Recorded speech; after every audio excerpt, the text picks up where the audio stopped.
Bienvenidos hermanos, queridos amigos, otro jueves aquí con ustedes.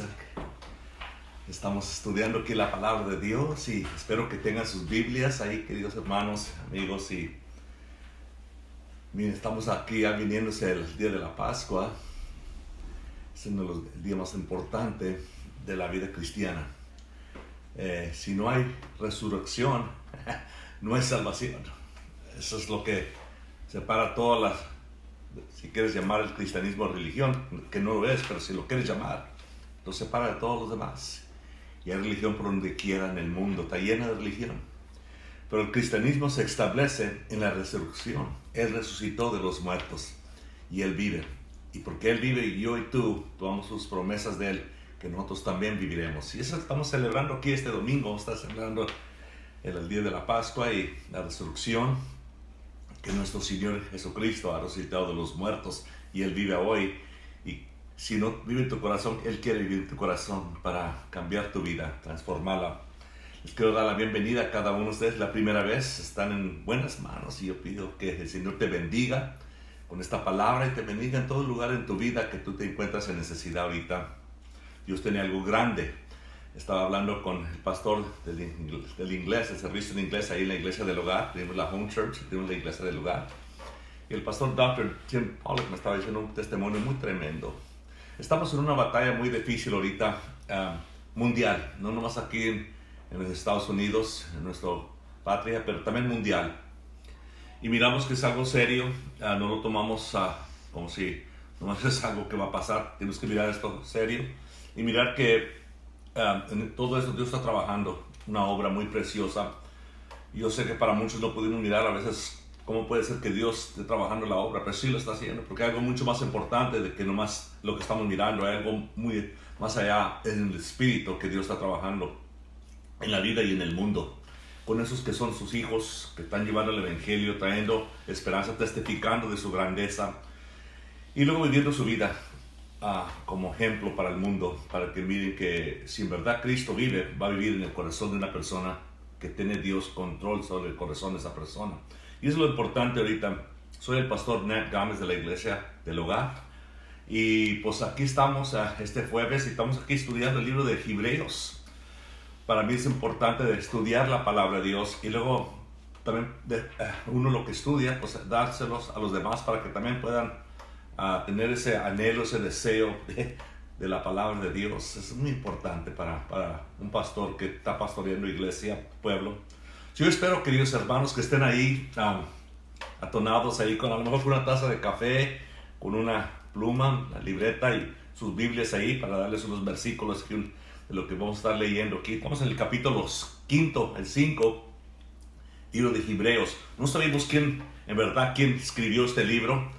No sabemos quién el Espíritu Santo le puso palabra a ese hermano ahí para que escribiera este libro. Muchos dicen diferentes temas, pero no entendimos y no queríamos poner que pues, fue Pablo, fue a lo mejor fue Lucas. No estamos seguros. Mejor hay que dejarlo así como y dejar que la palabra, porque lo que sí sabemos es que la palabra está inspirada, sellada por el Espíritu Santo, que es para nosotros hoy, para la dirección. El libro de Hebreos es escrito, como dije hace unas semanas, para tres tipos de personas. Uno son el libro de Hebreos, que está hablando aquí, que es un libro para los judíos, pero en verdad es para todos. Cuando lo leímos es para todos. Cuando miramos que Cristo es el centro de este libro, en verdad Cristo es el centro de toda la Biblia, Antiguo Testamento y Nuevo Testamento, los 66 libros de la Biblia. Cristo siempre es el centro, de Él se trata todo, Cristo Jesús. Pero aquí está hablándole a tres tipos de personas. Unos los que han sido salvos y han recibido Cristo, se han salido o han dejado lo que antes creían en el Antiguo Testamento, de por obras uno se buscaba de agradar a Dios y hacer los requisitos que Dios tenía en tiempos pasados en el Antiguo Testamento, con las leyes de Moisés. Y luego también para ese grupo también que a lo mejor estaban pensando, y a lo mejor pensando de todo lo que estaban escuchando o lo que se estaba escribiendo y se estaba leyendo en esos tiempos a los hebreos, a los judíos, se afirmara que lo que estaban leyendo era solamente profecía del Antiguo Testamento que estaba cumpliendo, que era Cristo Jesús. Y para esos amigos, hermanos, estaban muy cerca ya para llegar a la salvación y pero todavía estaban pensando, ¿recibo a Cristo o no lo recibo? Están en este tema todavía. Y había ese tercer grupo que estaban preguntando preguntas, ¿sí? Y eso es bueno, pero el punto es que son esos tres tipos de personas, pero es para todos, toda la persona. Yo pienso que es importante que si tienes una pregunta, a lo mejor después de este estudio, me haces un texto ahí ahí en el internet, me haces un texto y a ver si la podemos contestar la otra vez que los miramos aquí en el internet. Vamos a empezar aquí en el capítulo 5, pero vamos a venir con oración. Ahí te encuentras ahorita. Nomás ahí inclina tu rostro conmigo y vamos a pedir al Espíritu de Dios que los ayude aquí para, como dijo Pablo, que los salgan esas escamas de los ojos y nuestro corazón espiritual para mirar la profundidad de este libro tan precioso y tan profundo. Y más ahora, cuando miramos que Dios es un Dios de orden. Y siempre lo ha sido un Dios de orden. Dios no se le ocurre nomás hacer algo, nomás hacerlo. Él siempre tiene un propósito. Y como dijo la palabra ahí en Éfesos capítulo 1:4, que antes de los fundamentos del mundo, Dios ya estaba preparándote a ti para que escucharas esta tarde la palabra de Él. So, vamos aquí en oración y pedirle al Señor que primeramente que los prepare a nosotros para mirar lo que dice su santa palabra. Padre, te pido ahorita en el nombre y para la gloria de nuestro Señor Jesucristo, Padre, que tú envíes tu Espíritu Santo, tu Espíritu a esos que están escuchando y a mí, a todos, que los llenes de tu palabra, los llenes de tu Espíritu. Señor, te pido que los quites esto, que Señor, esas escamas de los ojos, del corazón, para mirar la profundidad y la preciosidad que los da y la consolación que los da tu palabra, la esperanza, la fortaleza que los da tu palabra. Y es lo que yo pido para cada uno que están escuchando en esta tarde conmigo aquí, atonados aquí en tu palabra. Pido para que los prepares ahorita para entrar a esta palabra, que yo sé que los va a firmar y vamos a escuchar y mirar lo que necesitamos para hoy en estos tiempos. Así como era escrito en esos tiempos, en 2000 años, la importancia que tenía, la tiene toda ahorita con el mismo poder y con el mismo Dios que respalda su palabra. Gracias, Señor, por lo que vas a hacer. Te pido ahora, Señor, que nos prepárenos cada uno con un corazón abierto para tomar lo que tú tienes para nosotros. En el nombre de Cristo Jesús. Amén y amén. En el capítulo 5, en el versículo 1 al 4, va a hablar aquí de la importancia del llamado del sumo sacerdote. Y vamos aquí al versículo 1 y vamos aquí a leerlo aquí. Porque todo sumo sacerdote tomado de entre los hombres es constituido a favor de los hombres en lo que a Dios se refiere, para que presente ofrenda y sacrificio por los pecados, para que se muestre paciente con los ignorantes y extraviados, pues que también esté rodeado de debilidades. El versículo 3 es lo que dice el versículo 3. Y por causa de ellos debe ofrecer por los pecados, tanto por sí mismo como también por el pueblo. Miramos aquí, está hablando aquí del el sumo sacerdote, en la obra que él tenía en el Antiguo Testamento y la profundidad de esa responsabilidad. Vamos al versículo 4. Y nadie tomó por sí este honor, sino el que es llamado por Dios, como lo fue Aarón. Vamos aquí. Miramos estos versículos 4, la importancia. Quiero decirte primeramente que un hombre, una persona, no se puede poner como a sacerdote él o ella, nomás porque se quiere ponerse a sacerdote. Miramos aquí que hay algo muy importante, que Dios es el que llama. El llamado es de Dios, porque yo y tú necesitamos la fortaleza del Espíritu Santo, que es de Dios. Yo pienso que para mí es muy importante de mirar que aquí miramos que Dios llamó y nos habla aquí en el versículo 4 de la importancia del llamado del sumo sacerdote, que tenían el llamado de Dios para servirle a Dios, pero también para servir al hombre, también para darle al hombre palabra, consejo de la palabra de Dios. Ese sacerdote, él tenía que tener el llamado. Eso es lo importante de este pasaje del versículo 1 al 4. El llamado era de Dios. Dios le pone la unción, el llamado. Dios es el que lo unge a ese varón para que sea la boca de Dios, sea el que va a representar a Dios. Y muchas veces miramos en la palabra como en Números capítulo 16, donde varios varones trataron de ponerse ellos en ese lugar. Y miramos lo que Dios trajo a esas personas que trataron de ponerse como sacerdotes y sumos sacerdotes. Porque el llamado para llevar la palabra de Dios te voy a decir que es lo más importante, porque vamos a dar cuentas. Muchas veces pensamos que hay que ponerles un título de sacerdote o pastor y es todo. No, tiene que haber un llamado, una unción, tiene que haber la mano de Dios sobre nosotros para que los use. Y miramos ahí que eso nadie lo puede nomás decir, pues, lo podemos hacer, pero vamos a tener el poder del Espíritu de Dios.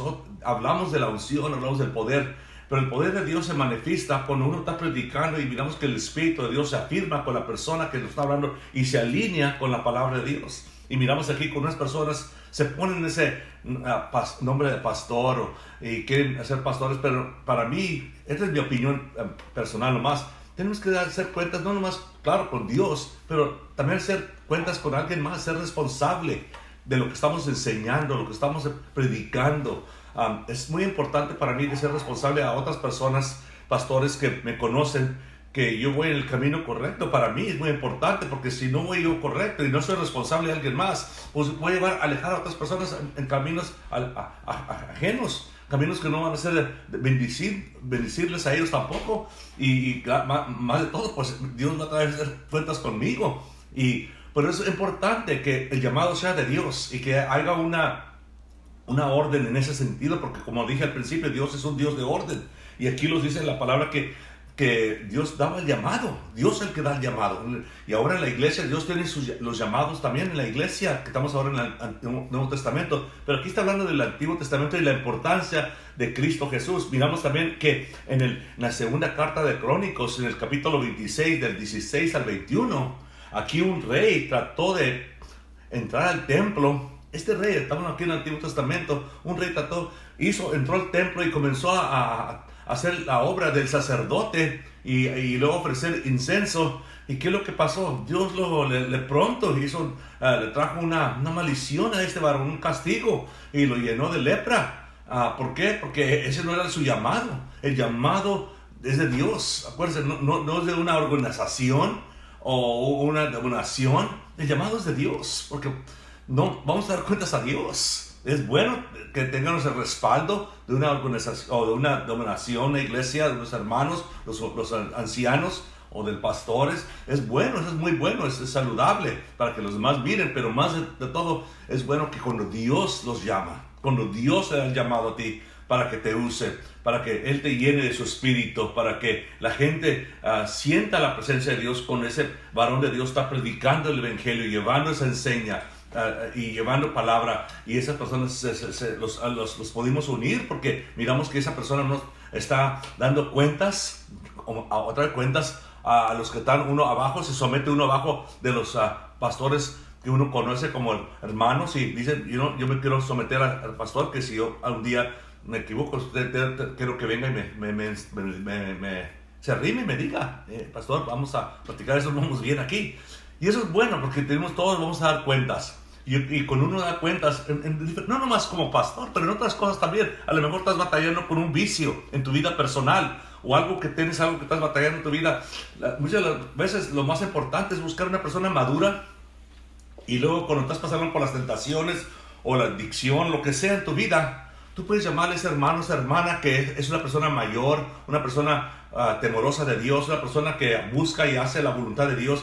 Tú te sometes a esa persona, te va a ayudar, porque le estás dando cuentas cuando viene esa tentación, esa lucha en tu vida, y luego le hablas a ese hermano, hermana, que ore por ti, para que te dé palabra y te motive, para que no caigas en esos engaños, esas mentiras. Y eso es lo que miramos aquí, la importancia de esto. Miramos aquí que Dios le llamó. Mira lo que dice aquí, vamos aquí otra vez a la palabra de Dios. Miramos que Dios en el versículo 4, mira lo que dice el versículo 4, dice aquí, y nadie tomó para él este honor, sino el que es llamado por Dios. Uno no puede decir, pues yo soy el pastor. No, tienes que tener un llamado. Dios es el que llama. Mira lo que dice aquí, como lo fue con Aarón, el hermano de Moisés. Dios le puso a ese varón, Aarón, el llamado, y lo miramos ahí en Números 16, capítulo 16, ahí del versículo 1 y adelante. Dios le dio un llamado que le llamamos el doble llamado a Aarón. Es el doble llamado. Y ese doble llamado que Dios le dio a Aarón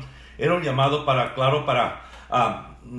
hablarle a la gente. Miramos ahí que él tenía una unción que Dios le había puesto del llamado de la oficina del sumo sacerdote para afirmar a la gente, hablar a la gente, ministrar al pueblo de Dios, administrar al pueblo de Dios. Pero su mayor llamado de Aarón era para que él tomara el altar, el altar donde él ofrecía sacrificio por el pueblo de Dios a Dios. Es el llamado del sumo sacerdote. Él le hablaba a la gente, al pueblo de Dios, y les hablaba de lo que Dios le había dicho, y les llamaba de cómo seguir a Dios, cómo siempre confiar en Dios y buscar la voluntad de Dios. Pero también su mayor llamado era el servir en el altar y traer el sacrificio que el pueblo necesitaba traer a Dios por sus pecados. Y ese era el llamado de Aarón, de traer ese sacrificio al altar del Señor Jesucristo. Es lo que Dios le había llamado. Ese era su llamado. Y lo miramos más adelantito en Hebreos, en el capítulo 8.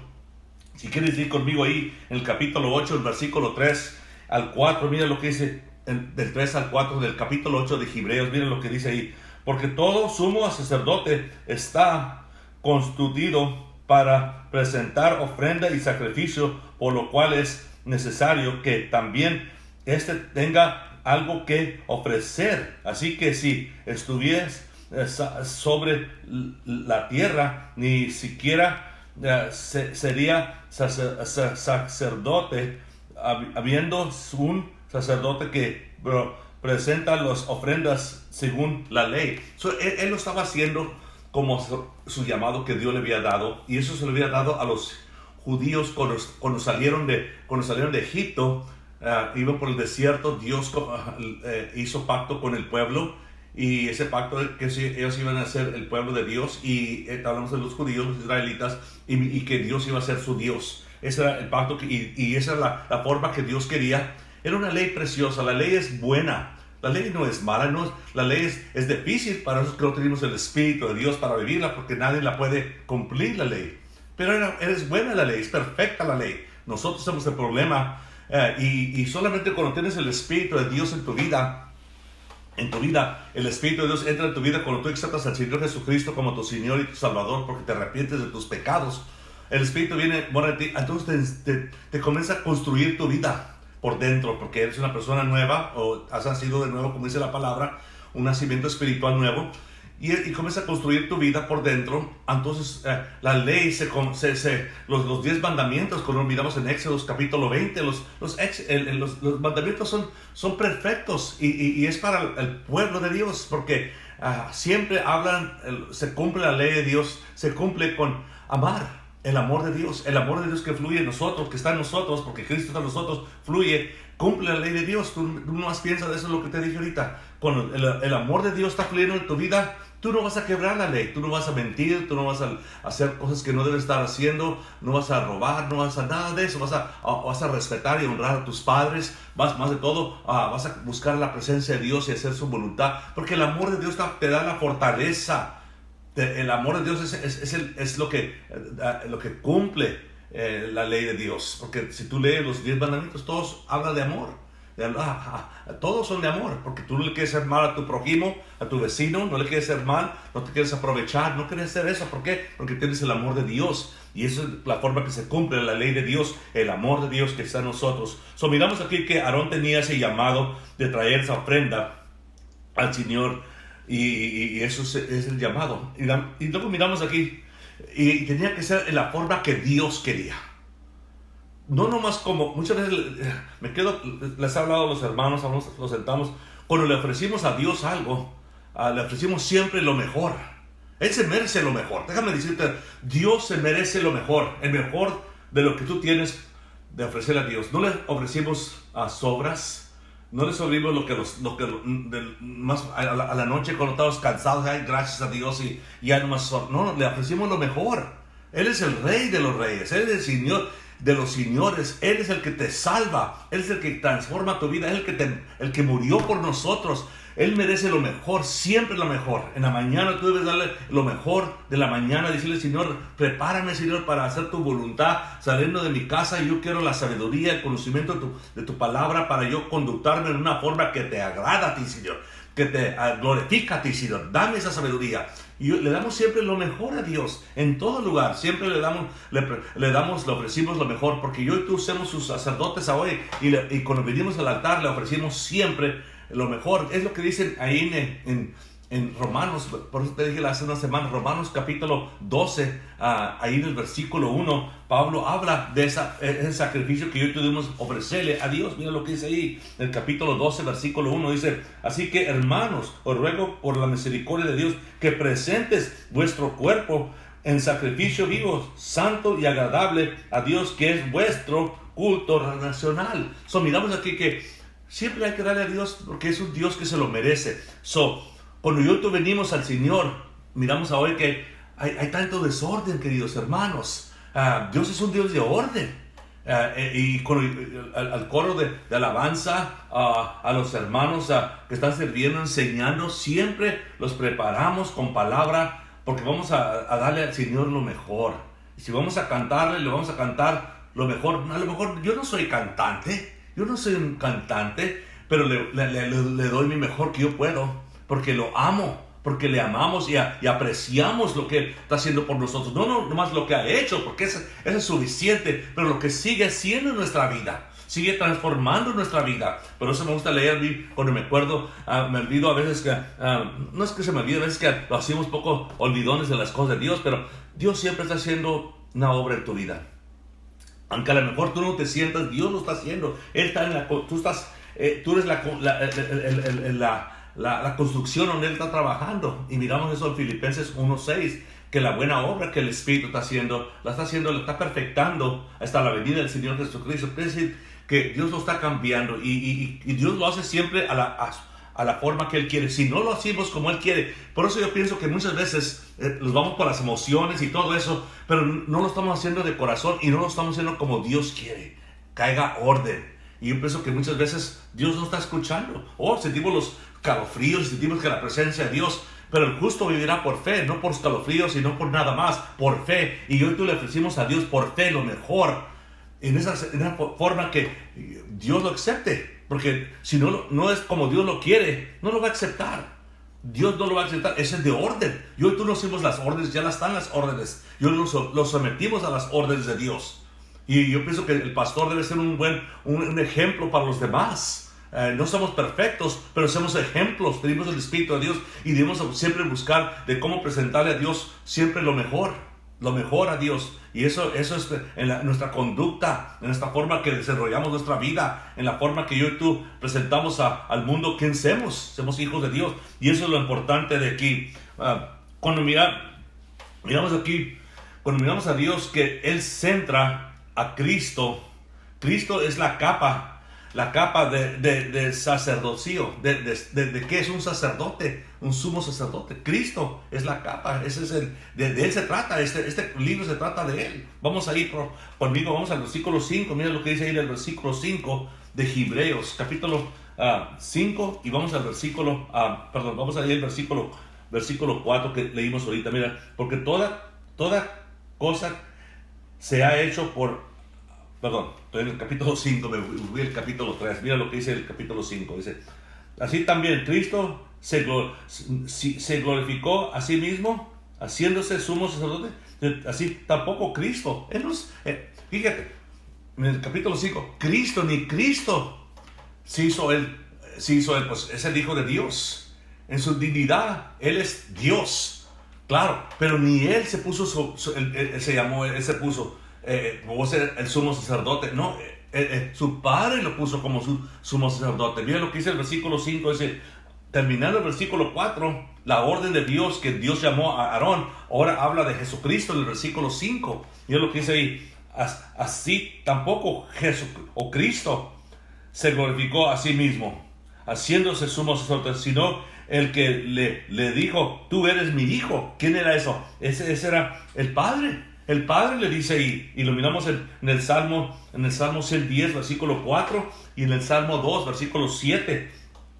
Dios llamó a su Hijo que sea el sumo sacerdote. Cristo no se llamó él solo, él esperó la llamada de su Padre para que lo llamara. ¿Por qué? Porque hay orden. Dios es un Dios de orden. Y mira lo que dice aquí abajo, ahí terminando el versículo 5, dice: yo te he engendrado a hoy, yo te he dado ese llamado, yo te he puesto ese llamado hoy, yo es el que te he llamado. Dios le dijo a su Hijo: yo te he engendrado a hoy yo te he llamado el sumo sacerdote.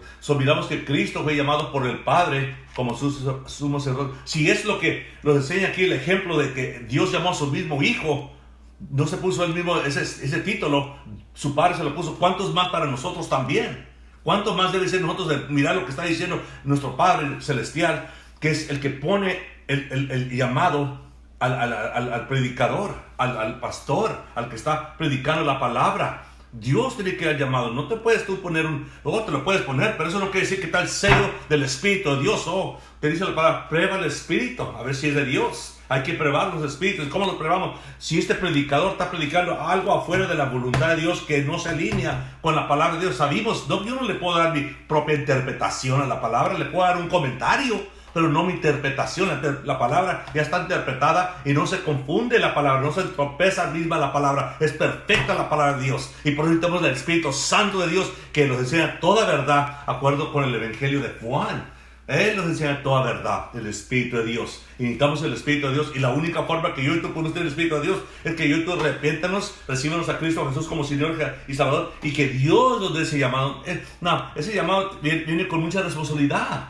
Tienes que estudiar, tienes que prepararte a enseñar y predicar. Y luego tener la adicción, someterte a la adicción del Espíritu de Dios, porque hay veces que no queremos predicar ciertos puntos porque no queremos ofender a nadie. No, nosotros tenemos que llevar la palabra, no estamos aquí para ofender.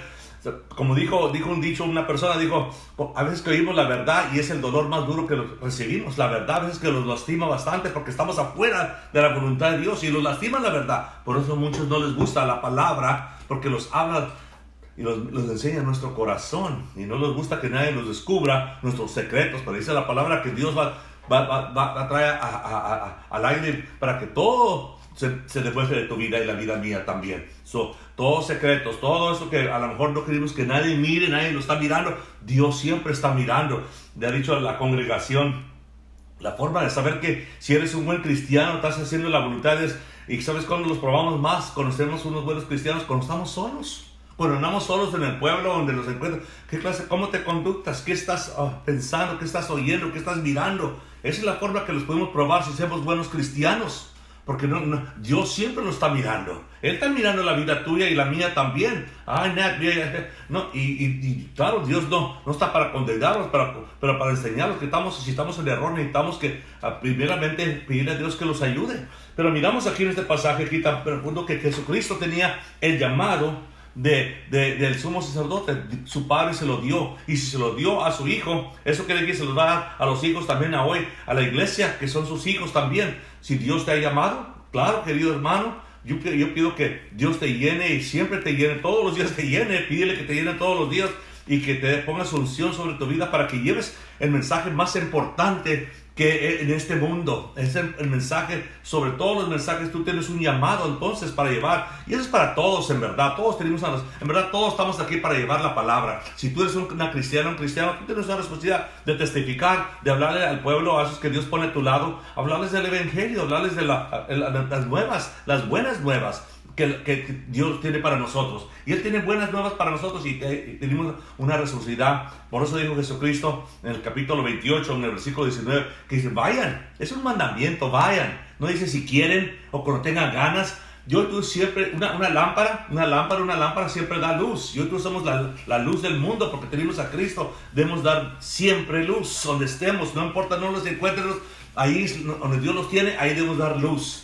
Y tenemos algo que decir. Yo tengo algo, tú tienes algo que decir. Esta es la persona que era, pero por la misericordia, el amor y la gracia de Dios, esta es la persona que soy ahorita, porque Él ha entrado en mi corazón. Él sigue cambiando en mi vida. Vamos aquí al versículo siguiente aquí, de lo que nos habla aquí del Señor Jesucristo.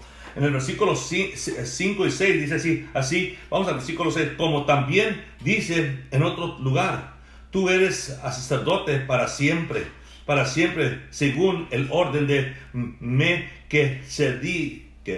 Este era un varón, el versículo 6, este era un varón, era un rey de un lugar que se llamaba Sela. Y este varón era un rey y era también a sumo sacerdote. Y miramos aquí la importancia de este varón que era rey y sumo sacerdote. Y lo miramos ahí en Génesis capítulo 14, versículo 18 al 20. Y podemos leer más de él más adelante. En el capítulo 7 se desenrolla más el llamado de este varón en el capítulo 7 del libro de Hebreos. Más adelante lo leímos eso más ahorita. Pero miramos aquí que nos habla aquí en el versículo 6 lo importante que lo que dice aquí. Dice, como también dice en otros lugares, tú eres sacerdote para siempre. ¿Quién está hablando? No está hablando de Aarón, porque Aarón ya no está aquí. No está hablando de los hijos de Aarón, tampoco porque no están aquí. Está hablando de Jesucristo. Está hablando aquí de Jesucristo. Él es el centro aquí. Dice el versículo 7. Y Cristo, por eso está hablando aquí. Y Cristo, otra vez está hablando de Jesucristo. Él es el centro de lo que está este libro y el centro del llamado para siempre. Cristo es un sacerdote. Me quedo pensando de que ¿qué es lo que hizo Jesucristo? ¿Qué es lo que estamos celebrando aquí estos días, mañana, pasado? Que Él tomó el castigo por los pecados mundiales. Me quedo pensando a veces que los pecados de uno son tan pesados. Mira cómo los tiene a veces la desobediencia, a ser cabezudo, a lo mejor no obedecer a Dios, vivir una vida sin rumbo, sin dirección y sin esperanza. Y miramos cómo nos encontramos a los fines de sus caminos. Pero me quedo pensando de Jesucristo, que Él tomó la carga de todos los pecados, pasados, presentes y futuros, de todo el mundo, del principio de Adán hasta esta fecha, para todos los que reciben a Él como Señor Jesucristo y Salvador, los que se arrepienten y le piden a Dios que cambie su vida.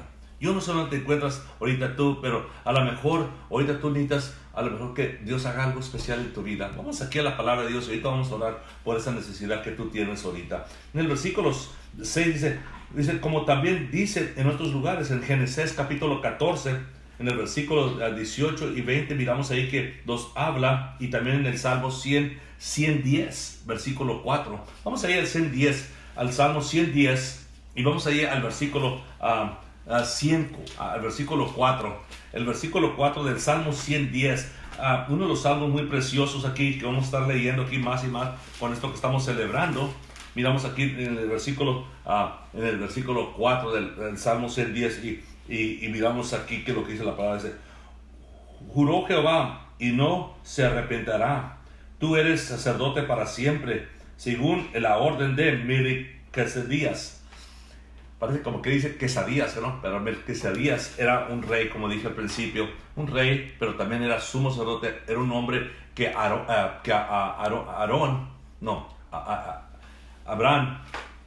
se había encontrado y Dios lo mandó. Y de ahí miramos que este varón en el libro de Génesis, miramos ahí que era un hombre que ministraba a Dios. Era un hombre, un ejemplo si quieres, era como un ejemplo de Jesucristo ya. Y eso le miramos este pasaje aquí que le dice, para siempre serás, y así como Melquisedec, también Jesucristo. Y está hablando aquí, pero Cristo es el centro aquí de lo que está hablando. Mira lo que dice el versículo 7. Dice aquí, y Cristo en los días de su carne, ofreciéndose, rogó y suplicó con gran clamor y lágrimas al que le podía librar de la muerte, fue oído, y a causa de su temor reverente. Está hablando aquí de Jesucristo. ¿Te acuerdas cuando miramos ahí en Mateos capítulo capítulo 26, versículo 38 y 46? Ahí en ese jardín donde estaba Jesucristo. Imagínate, este es Dios en carne. Cuando yo miro esto es lo que yo miro de Jesucristo. Dios perfecto. Perfecto Dios. Él no comete error, nunca ha cometido, nunca puede cometer pecado. Él es perfecto. Se convierte en hombre. Virgen María, es nacido en Belén. nacido con un propósito nomás.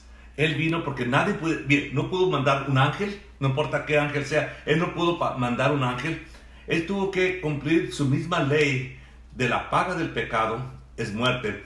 Nadie podía, no hay nadie que podía pagar ese precio, solamente Él mismo. Cuando miramos a Dios, claro que debemos mirar que Dios ama al humano. Dios ama a la persona. No importa qué idioma, no importa que no te encuentres, Dios ama a la persona. ¿Y sabes cómo lo sé? Que Dios miró y dijo, yo quiero salvar mi creación. Yo quiero salvar mi creación de lo que yo puse como ley, que el día que ellos coman de esa fruta, cuando ellos desobedezcan, van a pecar. Y la paga del pecado es muerte. Jesucristo entró a este mundo con un propósito. Él nunca había sentido muerte. Dios es uno que siempre ha estado. Él es siempre. En el principio Dios, dice Génesis capítulo 1, versículo 1. Dios. ¿Cuándo Dios? Dios siempre ha estado, siempre será. Dios Él no tiene comienzo, no tiene fin. Él es todo. Él no es como el hombre que miramos el reloj, miramos la temporada del año. Esa es la naturaleza para nosotros, pero no es para Dios. Dios es omnipresente a todo momento. Él no trabaja con el tiempo. Él puso el tiempo para nosotros, el día y la noche. Pero todo Dios siempre ha sido. Pero me quedo pensando que Él vino a esta tierra a sentir algo que nunca había sentido. Primero, sentir qué es pecar. El pecado del hombre, de todo hombre que lo confesa como Señor y Salvador, se arrepiente, viene sobre Jesucristo. Y en ese momento que Él estaba en el capítulo 26 de Mateos, le está ahí pidiendo al Padre que le quitara esa copa, esa prueba que Él tenía que pasar.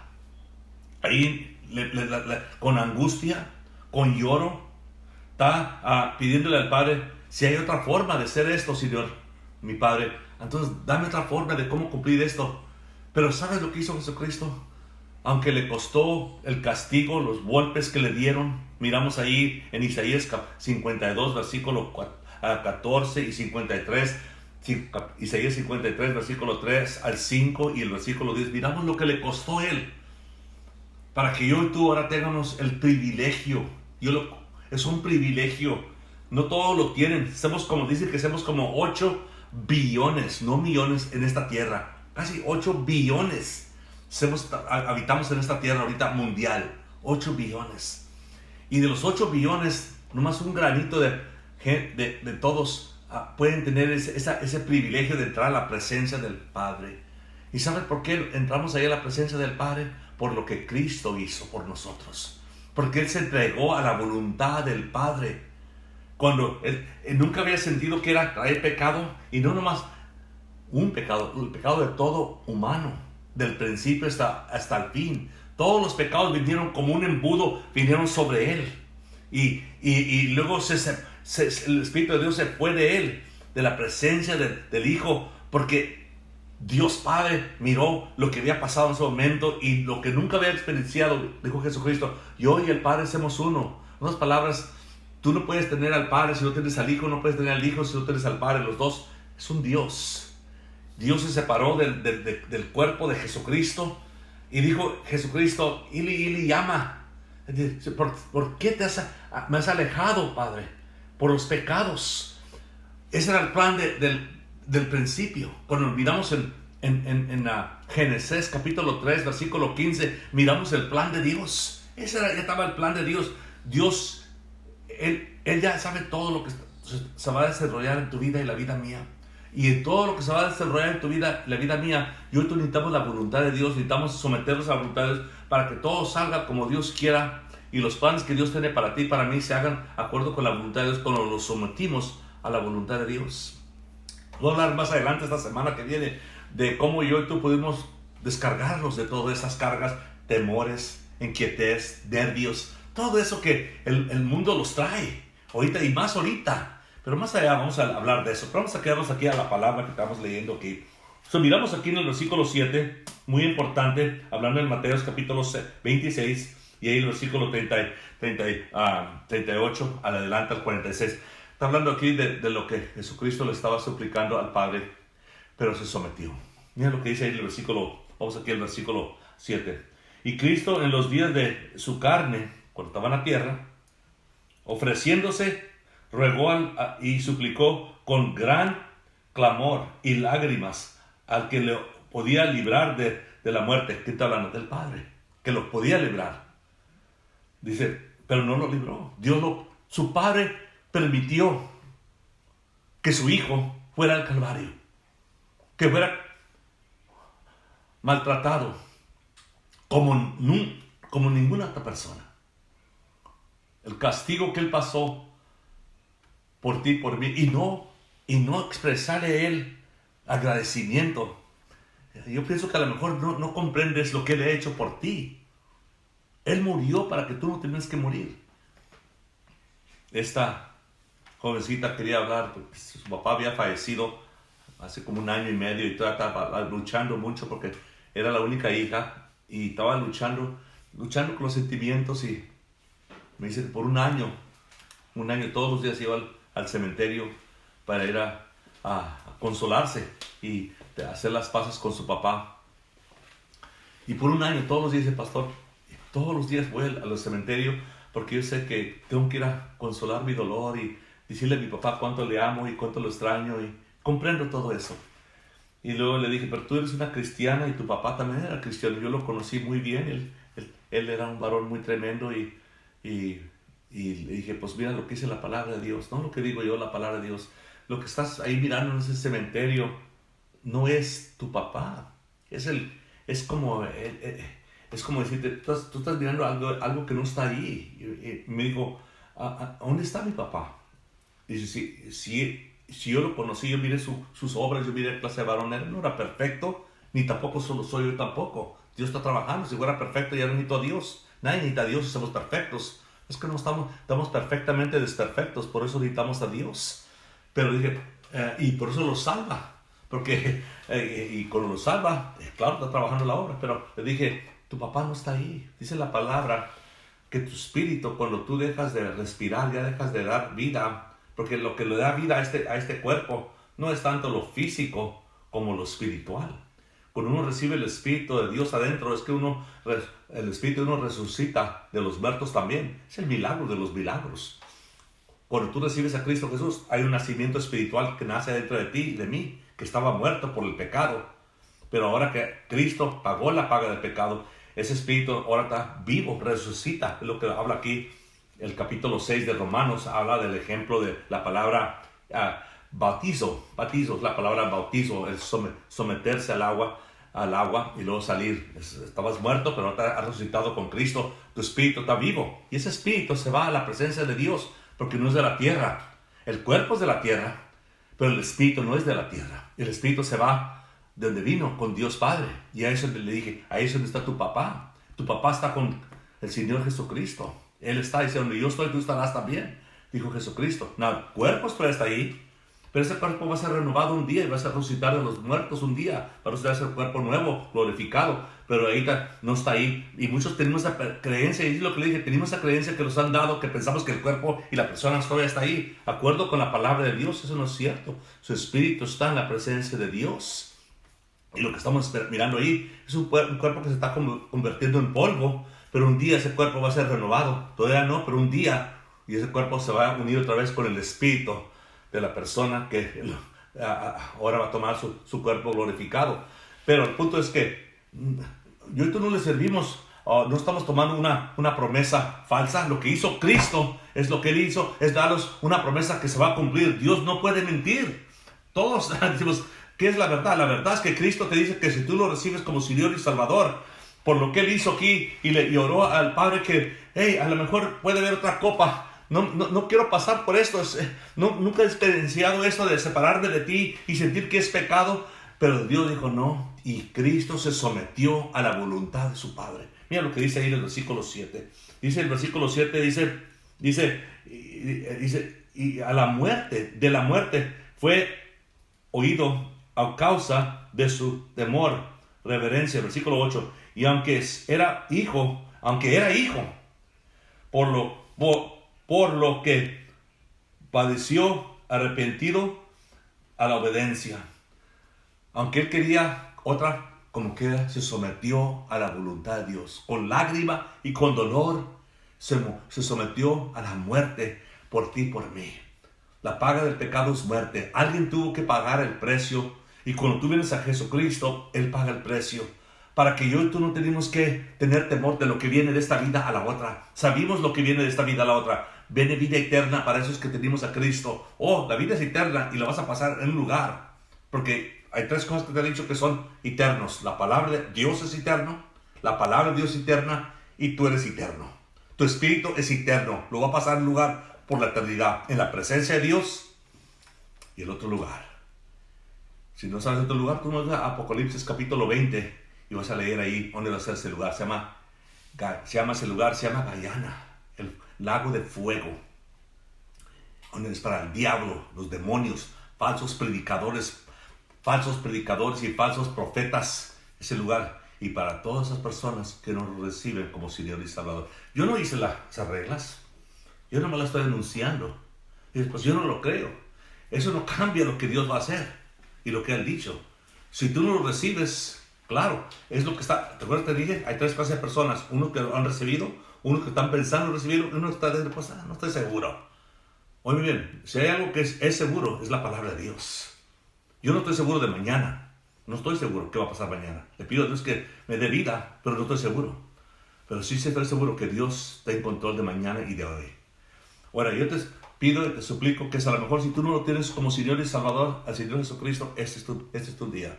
Abre tu corazón y dile conmigo ahí donde estás, ahí donde te encuentras. ¿Quieres asegurar? Es por fe. El justo vivirá por fe. El que clama al Señor será salvo, dice la palabra. El que lo confesa con su boca y cree en su corazón será salvo. Romanos capítulo 10, versículo 9 y 10. Ya, ahorita lo puedes confesar. Ahí donde estás, querido amigo, amiga. Nomás di esas palabras conmigo. Señor, perdóname. Dilo de corazón. Él está a tu lado. Dile, Señor, perdóname. Me arrepiento de todos mis pecados. Y hoy te pido que me salves. Que me salves. No me quiero ir al infierno. No me quiero separar de tu presencia. Quiero habitar en tu presencia de hoy hasta los infinitos. Hasta siempre, para la eternidad. Y te pido que entres en mi corazón y que me llenes de tu Espíritu Santo. Que yo creo que tú fuiste el que nació de la Virgen María, ahí en Belén, fuiste crucificado. Yo creo que al tercer día tú resucitaste de los muertos. Aunque yo no estaba allí, yo lo creo por fe ahorita. Y te recibo como Señor y Salvador. Gracias, Señor, que me has salvado. Gracias que ahora yo soy tuyo y tú eres mío. Y habitaré contigo de hoy para la eternidad, para siempre. Porque hoy te confeso como Señor y Salvador de mi vida. Úsame, cámbiame, transfórmame. Gracias, Señor. Gracias. Amén. Amén. Ahora oro por esos que están ahí. Ahí donde estás, querido hermano, hermana. Nomás extiende tu mano conmigo. Es nomás un acto de fe nomás. No hay nada. Aquí no hay nada. Nomás un acto de fe. Dice Santiago, enséñame tu fe. Yo te enseño mi fe por mis obras. No te salvan las obras, pero porque tienes salvación, entonces viene la fruta de tu vida, las obras. Ahí estás, Padre, te pido para los que han extendido sus manos, que tú les bendizcas, Padre. De acuerdo con tus riquezas, bendíceles, Padre, tranquila sus almas, su espíritu, consuélales, Espíritu Santo, ahorita. Señor, su corazón, su casa, su hogar, su familia, sus matrimonios, sus hijos, o ellos mismos, Padre, ser solteros, hermano, hermana, dales, Padre, lo que necesitan en su corazón. Tú lo sabes, Señor, y de acuerdo con tu perfecta voluntad, yo sé, Señor, que tú les vas a bendecir. Yo lo creo con todo mi corazón. Y ahora, Señor, lo sé en el nombre y para la gloria de Cristo Jesús. Que Dios te bendiga. Anda con el Señor. Y luego seas una bendición para alguien. Que Dios te cuide, queridos hermanos. Nos vemos pronto aquí el domingo. Espérenlos aquí a la 1 de la tarde o de la mediodía. Adiós.